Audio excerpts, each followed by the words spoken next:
You may be waking up with a knot in your chest today. You may be holding a question that feels too big for your small hands. You may have been told to obey, to step forward, to trust, even when you do not see the whole plan. That can be hard. It can feel like someone asking you to walk a trail before telling you where it leads. You look down. You see a path. You cannot see the end. You worry about the cliffs beyond the trees. You worry about stepping wrong. It is normal to worry. It is honest to be afraid. You might also feel like you need full explanation first. You want the map before you move. You want the reasons written in black and white. That is a very human desire. Yet life often asks for a step before the explanation arrives. This is not a failing. This is part of how you learn to trust. When Psalm 13 says, "The psalm writer felt forgotten and asked hard questions to God. He wondered where God was and why things hurt. He was honest about the pain.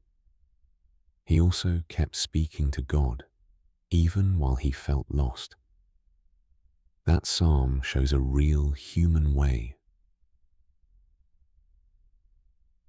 or being with God.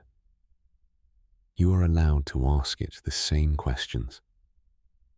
You are also allowed to stay in the question and walk forward. The psalm does not force you to have all answers before moving. It shows that pain and faith can sit together. It teaches that you can be honest and still keep your feet moving. Think of obedience like learning to walk on a new floor. The floor might creak in places. You take small steps. Your first steps are cautious. The second step is braver. After a while, you trust the floor. You do not need the full map. You learn by stepping. Then you learn how the floor reacts under your weight. That is part of growing. You are not stupid for needing to test the ground. You are not sinful for having questions. You are simply human and learning. God knows this about you. He meets you in your questions. You might worry that choosing obedience without full understanding is naive. It is not naivety. It is a disciplined hope. Obedience is a small act of trust. It says, "I do not have all the answers, but I will take the next right step." Obedience does not erase fear. It walks with fear, carrying a small light. Imagine a child holding a parent's hand in a dark place. The child cannot see everything. The child trusts the hand. That is a gentle picture of what obedience can look like. Not mindless following, not blind leaps, just a steady, humble choice to move with God's hand. But you may also feel misunderstood by others when you choose this way. Some people want explanations now. Others think obedience without understanding is foolish. That can hurt. That can make you second guess. Remember that your relationship with God is primary. It is between you and God. You do not need everyone's approval to walk forward. You need a steady heart. You need a listening ear. Sometimes obedience grows quietly. It is like a seed under soil. The world does not always clap for the first shoot, but a seed still becomes a shoot when tended. So start small. Choose one small act of obedience today. Maybe it is forgiveness. Maybe it is a kind word. Maybe it is turning off worry for a few minutes and sitting in silence. These small things become practice. They build a muscle of trust, but they help you respond well when the big tests come. There is no need to rush your soul. God is patient. He is not asking you to move faster than you can. He is asking you to move toward Him, even if you do not see the full landscape yet. Keep your heart honest. Keep asking questions. Keep walking. Now let this teaching begin to turn us softer and quieter. Let us breathe out the fear a bit. You may want to bow your head. You may simply sit quietly. Hear the steadiness in your chest. Notice the next breath coming in and out. It is enough to begin with this breath. Let that breath become a small prayer in your mind. Say the first tiny words that feel truthful. Thank you for being close, even when I do not understand. Help me take one small step today. Keep me gentle with myself as I learn. Yet you do not have to say more than that right now. When trouble comes, you are not alone. You may feel slow. That is okay. God walks slowly with you. He bends down to match your pace. This is not the quick fix you sometimes want. It is steady presence. Imagine God like a patient teacher showing how to use a tool. He watches your hands. When you fumble, He corrects gently. He does not scold. He smiles when you try again. Obedience before full understanding is often taught that way. You learn by doing, not by perfect knowledge. You can carry this truth into your day. Remember the Psalm's honesty. Ask your hard questions aloud. Then make a tiny step. Trust that asking will not break your faith. Trust that small steps matter. You are not being foolish. You are growing. This is a long, kind work. May keep company with people who listen without fixing everything. Let their soft presence remind you that you are safe to learn. Now, as you move from teaching toward prayer, allow the words to become softer. Invite God into the small places you fear. You do not need to have everything figured out. You can offer the questions and the willingness to take one obedient step. God hears both. He honors both. Stay here a moment and breathe into that truth. Let your next action be simple and steady. Keep your heart open to the gentle guidance that comes, sometimes as a whisper, sometimes as a clear turning of the path. Trust that the path is being made as you walk it. You may be surprised by how much growing can happen inside a difficult season. Hard times can shape you like a potter shapes clay. They press and turn the vessel, and they do not leave you the same. You might have recently walked through a loss, a job change, a broken dream, or a hard word. Those things can feel unfair. You can feel small in the middle of them. Yet these very seasons often hold the most learning.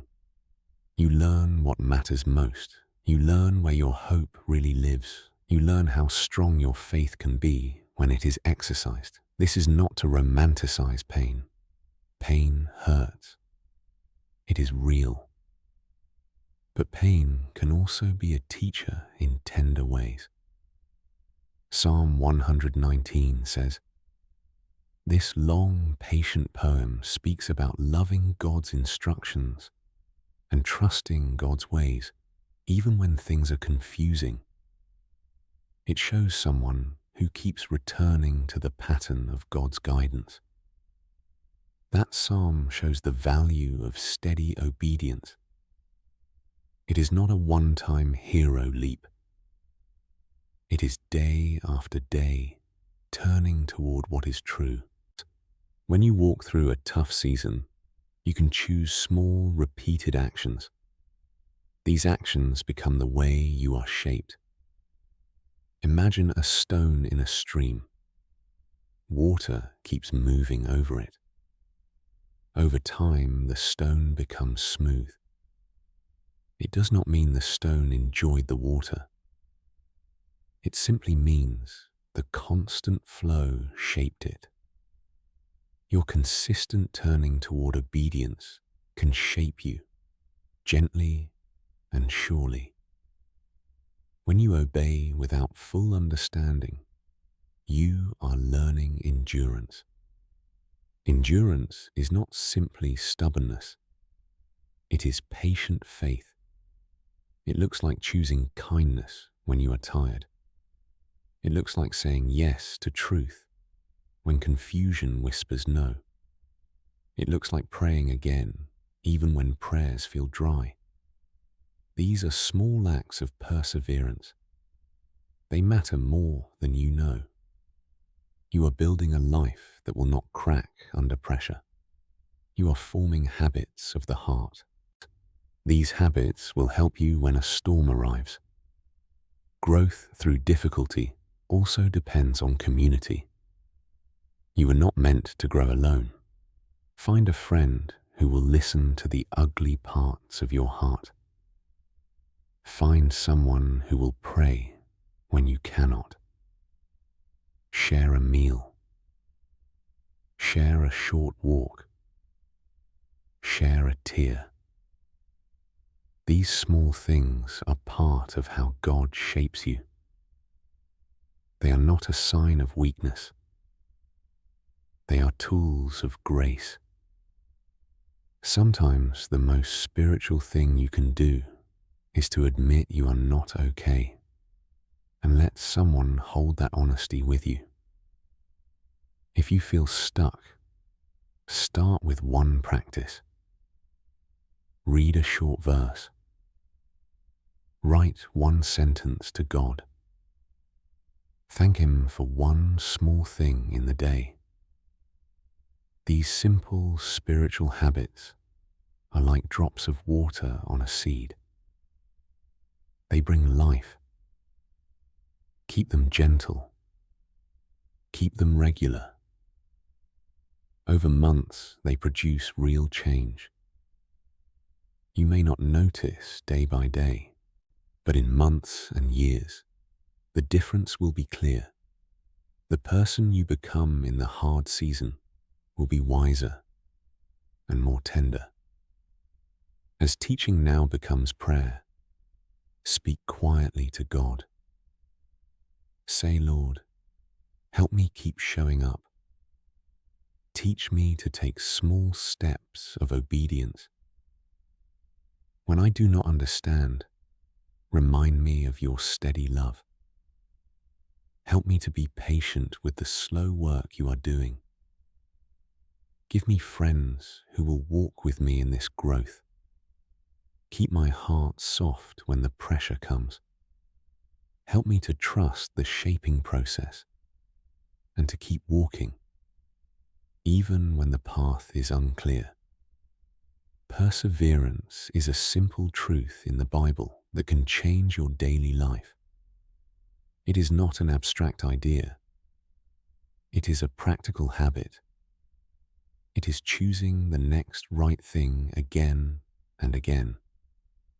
The Bible calls people to keep going even when hope seems faint. Is that keeping going is not a cold rule. It is a warm invitation to trust. The invitation is not to work harder to earn God's favor. It is to open your hands and let God's grace do its steady work within you. Psalm 27 says, this psalm speaks about waiting quietly and trusting God's good presence, even in scary moments. It encourages you to be brave and to keep your eyes on God when fear tries to steal your hope. Perseverance often grows from this kind of quiet courage. It is being still enough to know God is there. It is choosing to stand and to wait with faith. Waiting does not mean doing nothing. Waiting can be an active trust. It looks like prayer, steady obedience, and hope. It is like holding a lantern while walking at night. You move forward. You also keep watch. When you practice perseverance, you will meet two common traps. The first is hurry. Hurry pushes you to demand answers before you are ready. Hurry can make you anxious. It will often make poor choices. The second trap is despair. Despair tells you that obedience is pointless. It wears out your heart. Perseverance stands between these traps. It keeps you moving without panic. It keeps you hopeful without pretending pain is not real. Make small plans for perseverance. Decide on a short prayer you can return to all day. Choose one verse that helps you remember God is near. Find a simple way to serve someone this week. These small acts will steady you. Over time, you will see growth that feels real and lasting. It will not be a quick fix. It will be a quiet forming of your soul. As this teaching shifts gently into prayer, speak to God with honest, short words. Say, God, give me the courage to wait well. Help me to keep doing the next right thing. When I am tempted to hurry or to give up, remind me of your presence. Let me hold on to hope. Teach me to be brave in ordinary ways. I do not need grand gestures. I need steady, small steps. There is a gentle warning to consider today. It is easy to confuse legalism with faith.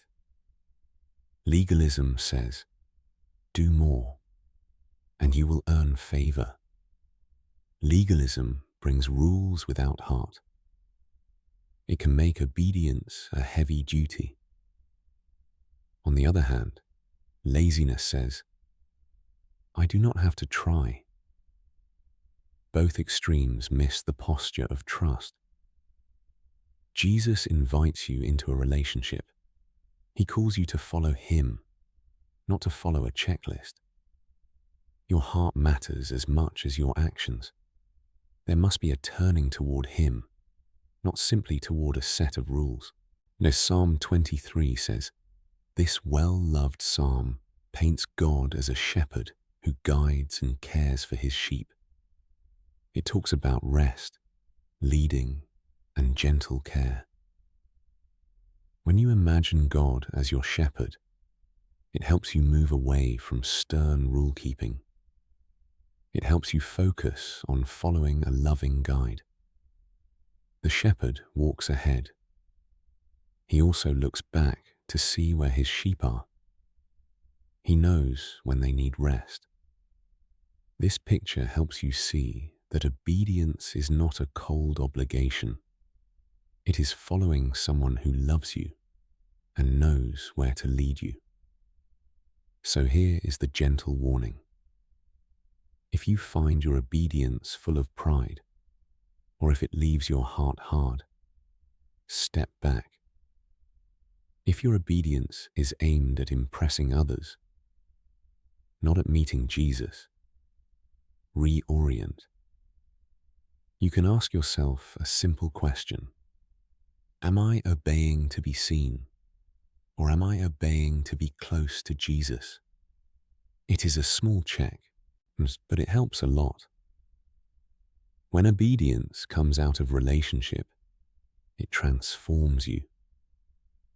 It becomes grace, not performance. Another warning is about fear-based obedience. Fear can make you follow rules in a defensive way. Fear says, if I do not do this, God will be angry. Fear tightens your chest and narrows your vision. It often leads to hiding, not to healthy growth. But when you obey from love and trust, you are freed to be honest. You can confess your struggle and still move forward. You can tell God your doubts. The shepherd hears that and still guides. Turn your focus toward Jesus today by remembering how he walked. He invited people to come near. He healed and restocked the weary. He also taught about the heart more than the checklist. You can follow that example. Let your obedience come from wanting to be like him, and let it come from wanting to walk where he walks. This keeps your steps light and your heart tender. Now begin to turn your words to Jesus. Speak softly. Say, Lord Jesus, help me not to get trapped by rules. Pull me back when I begin to try to impress others. Let my obedience be born from love for you. Lead me gently, like a shepherd who knows every sheep. When fear tightens my hands, open them. Teach me to follow you because you are good, not because I fear consequences alone. Keep my heart tender and willing. The refining process can feel lonely. It is often quiet, like heat under a silent lid. You might feel like a broken thing in need of fixing. God's refining work is not always dramatic. It is steady and precise. Think of a silversmith holding silver over a flame. The heat is intense at first. The impurities rise to the surface. Now the silversmith watches carefully. When the silver reaches the right color, he cools it and works it further. It is a patient, careful process. You are not a failure for undergoing it. You are being made ready. Psalm 66 says, it speaks of being tested and refined like metal. It shows gratitude for the way God passes people through hard places and brings them out. The psalm teaches that testing can lead to praise when we see God's hand. This is not to say that testing is pleasant. It can be hard and painful. But the psalm gives a hopeful view. It says that pain can produce a song of thankfulness when God's purposes unfold. You do not have to like the heat. You can, however, trust that the heat has a meaning. During refining, you may feel impatient. You may want the heat to stop. You may want the end of the process now. As that is understandable, but know that refining is not punishment. It is preparation. It is how God makes you more useful and more beautiful for His purposes. It does not mean He loves you less. Quite the opposite. He spends time on you because you matter to Him. How can you cooperate with refining? First, practice honesty. Tell God how you feel. Tell Him the fear, the pain, and the confusion. He can handle it. Second, keep small acts of faith. Obey the small things that come next. They are like holding the vessel steady while the silversmith works. Third, find a safe person to walk with you. Sometimes God uses friends to reflect your new shape back to you. They notice what you cannot see. You might also name the hope that holds you. Hope is like an anchor in the storm. It keeps you steady, even when winds blow. And naming hope helps your feet find balance. Remember past moments when God carried you. Remember small miracles or comforts. These memories are not cheap nostalgia. They are proof that God works in real ways. They will help you trust the refining process. Now let your teaching become a prayer of surrender. Say, Father, I bring the places that feel hot and painful. I do not like the heat, but I ask you to shape me. Keep your hands on me. Take out what is not useful. Make me ready for the work you have for me. Give me patience when the process takes longer than I hoped. Help me to see your purpose, even in the small changes. Surround me with steady friends who will speak truth and love. Hold on to hope in the final stretch.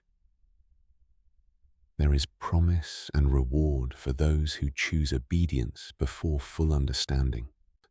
The Bible does not promise an easy life in the sense of no trouble. It promises God's presence through trouble. It promises that obedience and faithfulness have fruit. Sometimes the fruit is obvious. Sometimes it is gentle and inward. You might receive peace, wisdom, or a new capacity to love.